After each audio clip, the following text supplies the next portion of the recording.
Abigail is a horror film that follows a group of kidnappers who capture the daughter of a powerful underworld figure and demand $50 million for her release, unaware that the young girl is actually Dracula's daughter. Abigail, like a lot of movies these days, after seeing the trailer, I just wasn't that interested to see it in the theater. I was more than happy to wait for a streaming release, but it was on the weekend that I was gonna watch episode 1 The Phantom Menace, and it was showing at the same time. It was just, a cool under 2 hours film, so I was like, whatever, I'll just stick it in. And when I went in, I was actually pleasantly surprised. So before I get ahead of myself, first of all, the positives. Number one, the cast is pretty good. Even though there wasn't much to their characters, they played their parts very well and were entertaining. Not much to say about the characters of this film. They are pretty cut and dry. They're pretty averagely written, pretty cliche you might say, and generic for this type of horror film, where characters get trapped in a house and they get hunted down by a creature one by one, right? It has what I like about horror films, and it's that it's a well executed formula. Alright, so the writing isn't the best, but what makes up for it are the performances. The actors in this film nicely usurp the quality of the writing, like guys like Kevin Durant, who's been a reliable, strong actor for years now. Dan Stevens was really funny in this. Catherine Newton, she was good as well. Will Catlett did a great job as the army guy, the sniper guy. Angus Cloud, of course, R.I.P. For the little that he is in this film, of course, that's his thing, and he's really good. And Giancarlo Esposito, it's great to see him in everything that you get to see him in. Two performances that I'd like to highlight. Melissa Barrera as our main character. Of course, like most people, I saw her for the first time in Scream, and of course, again in Scream 6. Well, the first half of Scream 6, because I could not finish that film. She is really good at this. Like, it finally hit me in this film, because I thought that she was good in Scream 5 and Scream 6, but it wasn't until this film that it finally hit me that she is really good at this, final girl horror movie protagonist thing. Like, she is like she's got this thing down to a science. It's like she was just gliding through this film, acting so well off of everything that was thrown at her, like her emotions, and of course her scream, and her whole aura throughout this film was just masterful in a way. Like it just gave me this really weird feeling like she is really good at this, like scary good at this thing, and I really hope that I see her in more stuff, like especially more horror movies, because she is really good at this. For me, the highlight of the film would have to be Alicia Weir. I'm pretty sure that's how you pronounce her last name, who played the titular vampire Dracula's daughter, Abigail. She was amazing in this entire film. All right, there's a certain level that I've come to expect, and most people have come to expect from child actors, because of course we expect them to be good enough to just be passable, but not amazing. Like, not everyone's a freaking Natalie Portman, But Alicia Weir in this film absolutely killed it. I just learned that she practiced and learned ballet for this film. She killed it with that. And her actual acting, her actual playing off of everyone else, because she is the villain of the film, and she's the one who's hunting down everyone and jumping on everyone, because she is little, of course, and killing most of the people. And she absolutely kills it as Dracula's daughter. She is funny, she's intimidating, she is creepy. Her playfulness, her banter, she stands toe to toe with every veteran actor in this film, and she just brought it up to a whole other level. It was a really good time, seeing her throughout this film, because she just absolutely killed it. Such a joy to watch, such a really big personality throughout the film. She probably had the best writing too, so that probably helped, but yeah, she was really good throughout this film. Absolutely loved every second of seeing her on screen. So yeah, great acting, which usurped the average at best right in this film. Positive number 2, I'd have to say the practical and CGI special effects were really good. Not much to say about this. I'm pretty sure that you get the idea of what I mean. there is a lot of blood. All right, so all the gore effects and the practical effects of when characters get injured, and a couple of the dead scenes, and the sparing use of CGI in this film all worked really well in my opinion. Great special effects all around. The only thing that I have to complain about the special effects is those terrible, ridiculous looking vampire teeth that they used in these. There's only about 4, maybe 5 vampires in this whole film, and I just don't understand why they couldn't get 4 or 5 good mouthpieces, because they all suck. It's that like classic bulky one, like that you could buy for pretty cheap from like costume stores and stuff, that you could wear around Halloween. You like stuffed it up in your mouth and it made your jaw look all fat and stuff and really unnatural and really funny looking. That's the one that they use in this film. It's not like a big problem or anything like that. It just something that I noticed. But overall, the CGI and the practical effects looked really good. Positive number 3, I'd have to say that I really enjoyed the action and fight scenes. I was not expecting as much action as I got in this film. The standoff that the characters have with Abigail, and especially the ending fight scene between Melissa Barrera and Abigail and Dan Stevens' character. Spoilers, sorry, I guess. They were all surprisingly really good. Like, especially that first proper fight scene where everyone finds out that Abigail is a vampire and she's like invulnerable to a lot of stuff. And when they all just kind of band together and say like, forget the money, we're gonna kill this girl, otherwise she's gonna kill us, right? So they all sharpen their stakes and pull up with their garlic and their guns, and they storm into the room to kill her. And she just like outwits everybody, and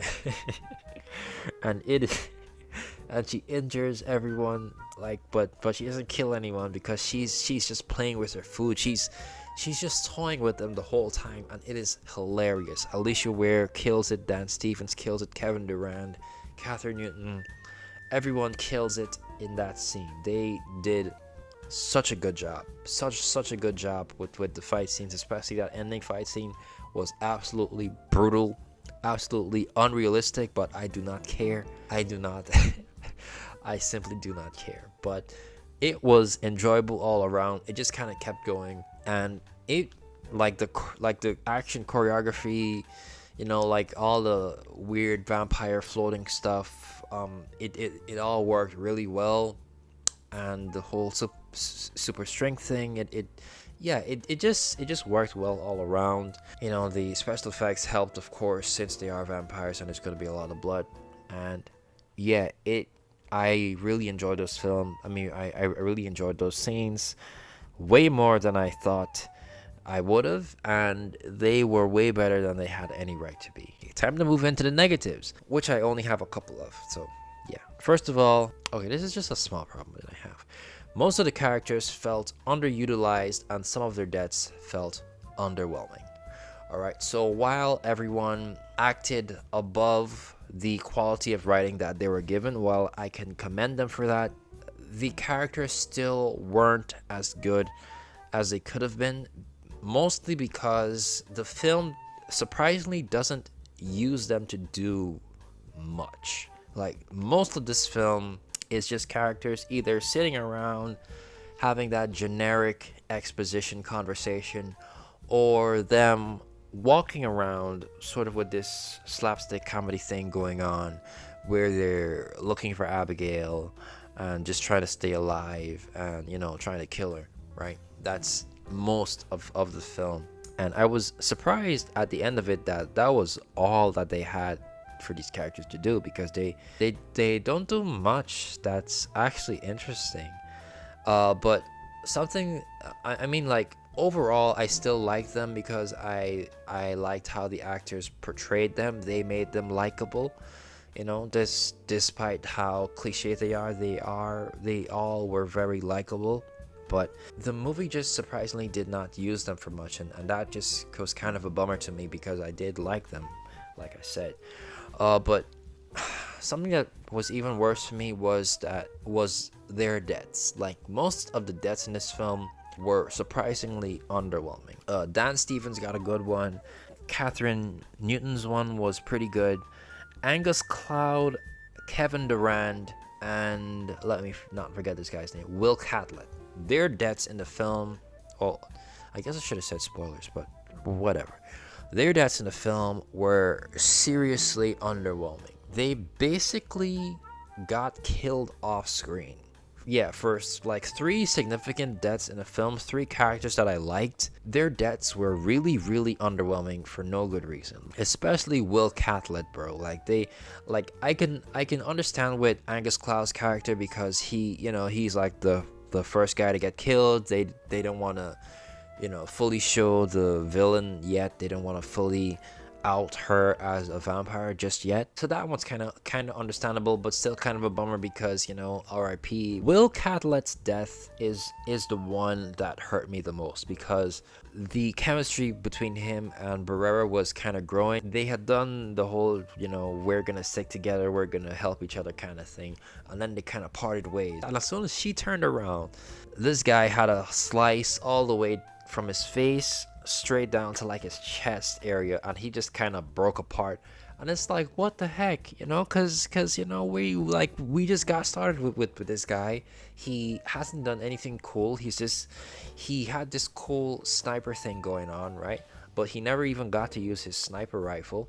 He was just kind of like the lookout guy, and they didn't do anything that interesting with him. They just kind of killed him off unceremoniously, kind of like that. Basically, I just wanted them to use their abilities in ways that would have more helped with the situation. It just kind of felt underwhelming because for the most part, they were just kind of running around shitting their pants the whole time without really helping their situation. It's understandable, but it's also disappointing because they kind of introduce all these abilities, but they don't do that much with it, so that bummed me out. But like I said, not a big problem. My only big problem with Abigail would have to be the pacing, right? It felt near the end like the film was gonna end at least 3 or 4 different times. There were times when Abigail went down and you're like, okay, that's the end of it, everyone's gonna leave now. Nope, she gets up, she's still alive. They get her down again. Yeah, she's dead now, I guess that's the end of the movie. Nope, she's still alive, let's go again. It almost felt like they had planned different endings and they weren't sure how to end it. It didn't feel like that because the pacing just kind of dragged near the ending. It's like, okay, because not much happens in this film. I kind of feel like I need to stress that not much happens in this film. The characters don't do much. They're in this same place for about an hour and 45 minutes, which isn't bad timing in itself. Like, it's not the runtime of the movie that's a problem, but the way how they pace everything, the way how everything kind of moves slowly in that last quarter, it felt like they could have cut out at least a cool 15 to 10 minutes for this film, and it would have made it nice and tight. Yeah, near the ending, the last fight scene, as much as I liked it, as much as I appreciated it, it did drag. It did go on for a bit too long. It felt like they were dragging it out, and that's the feeling that I got for the final quarter. As much as I still liked it and the film as a whole, it just dragged for kind of no reason other than to just, I don't know, pan out some time. Honestly, I think that the best runtime for this film would have been like an hour and a half, because not much happens. It kind of has this point to get across. It has these things to do with these characters. It could have done that in an hour and a half, in my opinion, because first 3 quarters moved around pretty quickly, kept me engaged, but the last quarter, it just dragged, bro. It just dragged for me, and yeah, that's my only big problem. With all that said, those are all my points on Abigail, so let's move into the final consensus. In conclusion, Abigail, in my opinion, was a decent enough, above average horror film. Alright, I really enjoyed the performances, especially Melissa Barrera, Dan Stevens, and of course Alicia Weir as Abigail. The special effects are great, well, except for the mouthpieces, of course. The fight scenes and the action scenes were surprisingly good, way better than I thought that they had any right to be. I enjoyed them a lot. The only thing that kind of lets it down, in my opinion, is the pacing and the fact that they don't do that much with the characters in the film. Because of the acting, because of the fight scenes, because of the special effects, I had a good time with this in the theater. People were laughing, people, were getting jump scared and stuff like that. And it was a cool experience. It's always a cool experience to watch a cool horror film in the theater. And this was what this was. So, Abigail, I really want to call it a good movie, but it's not that good of a movie. It's okay. It is an above average, modern horror movie with some great performances, some great fight scenes, some great special effects. So that's pretty much it. Did not feel like I wasted my time. Thank you for watching. Don't forget to like, share, comment, subscribe, and I'll see you all next time. This has been Fraser Talks. Goodbye.